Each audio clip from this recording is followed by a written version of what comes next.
Yes. There is the recommendation of the Department of Finance and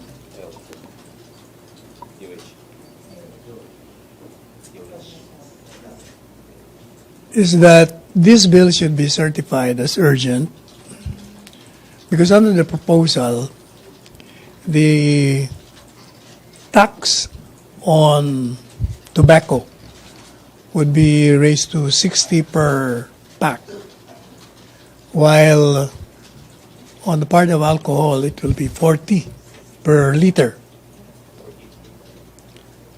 So the recommendation is that that bill should be passed and signed into law. That was what was approved last night.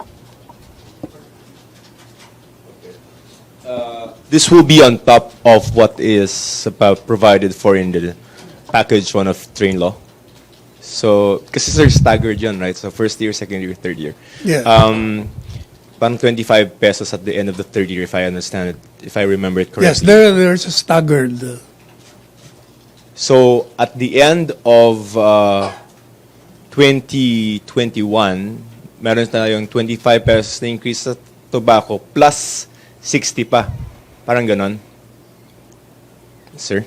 Hindi yata. Yung 60, parang ano yan eh. Parang staggered din yan eh.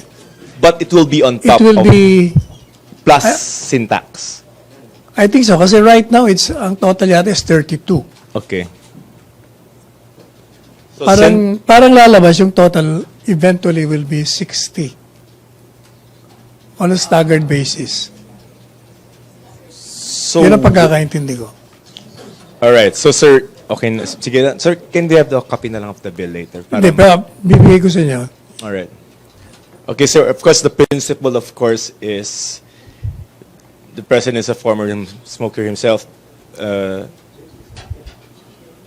No, apart from that, revenue measure din to eh. Okay. To finance yung mga kailangang mabigyan ng kaukulang pansin. Lalo na sa medical needs. Apart from, it's a health measure, of course, to dissuade people from excessively smoking, like Joseph Morong.